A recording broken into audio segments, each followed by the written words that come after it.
Hey, what's up everybody? Devan Kortan here, and if you're watching this video, I'm assuming that you are just getting started to improvise on the guitar in an early jazz style. This is so exciting. I can't wait to show you some foundational concepts in some coming videos, but first, I really want to show you the most foundational thing to jazz, to improvisation, playing the guitar, and well, Western music, and that is the major scale. I'm gonna share with you one of my favorite scale positions on the guitar and some exercises and how to use it in an improvisatory manner. So let's just get started. We're gonna start in what would be known as the second position, where your index finger is going to be assigned to the second fret, your middle finger is going to be assigned to the third fret, your ring finger on the fourth, and your pinky on the fifth fret. So whatever notes we're going to be playing, it's going to be used with these fingers on these frets always. So we're going to start with a G major scale. This is going to be a 2-octave scale. That's 1 octave. And that's the second octave. So we're going to start with our middle finger on the third fret. That's our root G. And then we're going to play A on the fifth fret with our pinky. We're going to jump up to the A string with our index finger with B, and then up a half step with our middle finger on the third fret of the A string, fifth fret of the A string with our pinky, that's D, and then second fret with our first finger, that's E on the second fret of the D string, and then fourth fret of the D string, that's F sharp, and then with our pinky, that's our first octave on the fifth fret of the D string. Once again, watch closely.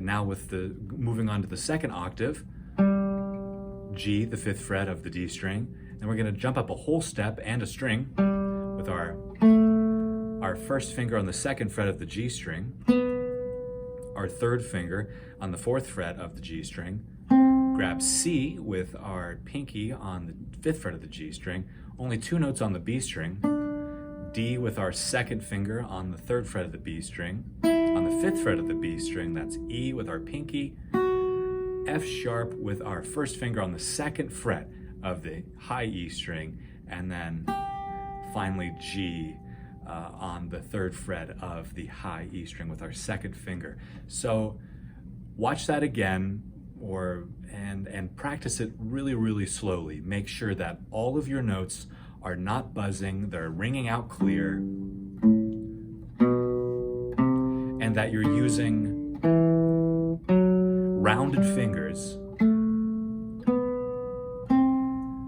with your tips of your fingers touching the strings. I don't want to see none of this. And I don't want to see your thumb. I don't want to see it up here. I want to see it firmly planted on the back of the neck. That's where you're going to get your power. It's kind of like someone once described to me like it's kind of just like you're holding a sandwich. Eating a sandwich and playing a major scale are almost the same thing. Practice it nice and slow until you really get this down.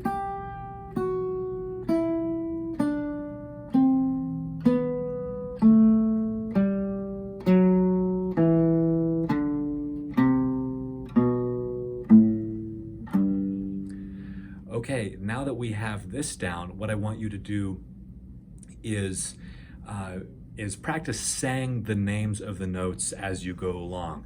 So if you know about G major, in this case, it has 1 sharp in the key, it's F sharp, and that's going to be the note right before G. But in that case, you're just going to be going up the alphabet. So G, A, B, C, D, E, F sharp, G, A, B, C, D, E, F sharp, and G. You get the idea. And once you have mastered that, you can shake things up a little bit and make practicing your scales just a little bit more musical. And we'll start to be getting a little bit closer to playing jazz and improvising. So one of the ways I like to do that to start is to skip a note and then go to the, so start here, and then we're gonna skip a note and then go back to the second note. Am I explaining that well at all? I don't know. Let me demonstrate. So we're gonna play G, and then we're gonna skip a note, which would be A, go to the third note. So we're playing this in thirds. And then you're gonna go to A, skip B. You get the idea.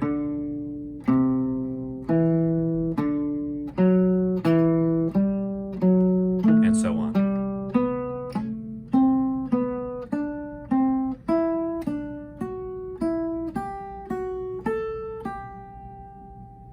Nice. Another idea you can use is you can use the scale. You can go 5 up and 5 down, and from each scale degree. So each scale degree is, well, each note in the scale. So we're going to go 5 notes up from G. 1, 2, 3, 4, 5. Nice. Now we're going to do it from A. Oh, that's a new sound. Now we're going to do it from B. These all have very distinct sounds, don't they?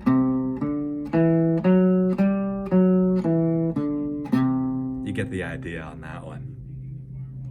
And then going along with that, you can start, after you practice your thirds, and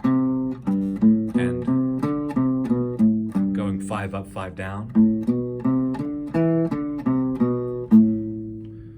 you can start to introduce what's called arpeggios, and these are going to be notes outlining a chord. So in G major, we have a collection of notes that create the chord. So in G's case, it would be G, B, and D, and they make a chord. And so you can do this in your scales, just like we've been doing with the thirds, but adding an extra note. So basically, to form an arpeggio, all you have to do is skip a note and then skip another note. So instead of going, we're going to skip A, go straight to B, and then we're going to skip C, go straight to D. So that's going to give us our arpeggio of a G major chord. And you can do the same thing with each scale degree in the scale. So go up 1 scale degree to A, and so you look at the scale and you go, okay, I'm gonna skip 1 note. So from A, you're gonna skip B and go straight to C. And then from C, you're gonna skip a note and you're gonna go straight to E. And you can do that for all of the scale degrees in the scale. So for example, well, that sounds nice.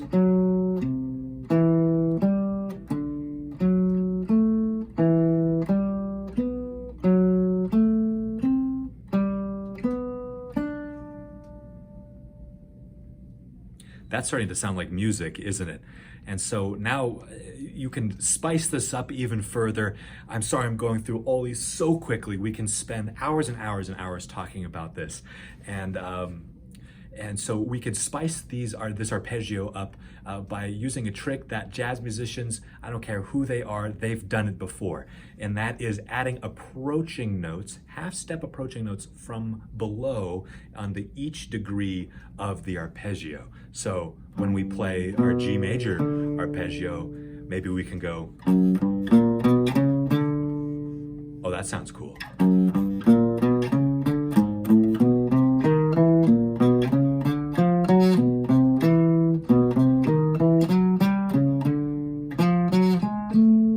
And so on. You hear jazz musicians do this all the time.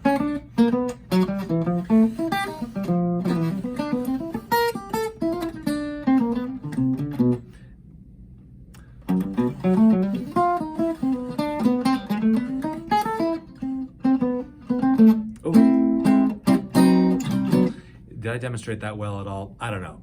Pete, maybe you could cut that out, who knows? But anyways, you can do, there are endless, and you can even keep going in your arpeggios to add a fourth note. Now, this is some advanced stuff, but this is stuff that I use all the time in my improvisation, and that is adding a fourth note or an extension on the arpeggio, and you'd be adding a seventh, what we call, so we have 1, 3, 5, and then 7. Now that gives that nice major seventh tonality. And again, you can do this for all of the scale degrees in a major scale. So for this, you just skip another note and go to the next one. So from G to B, we skip A. From B to D, we skip C. And from D to F sharp, we just skip E. And you can do this for every scale degree in the scale. Oh, we did that one already.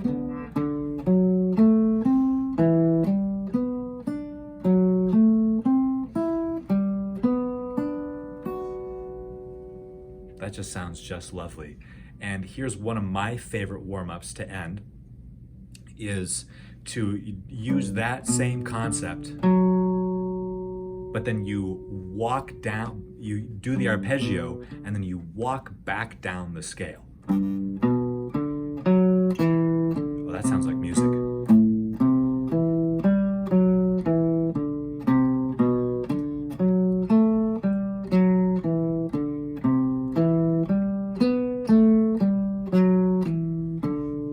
And so on. So I use this exercise all the time in warm up.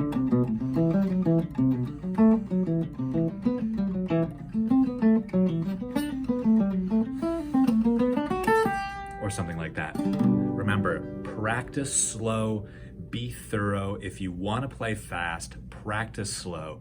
That will always hold true. And happy practicing.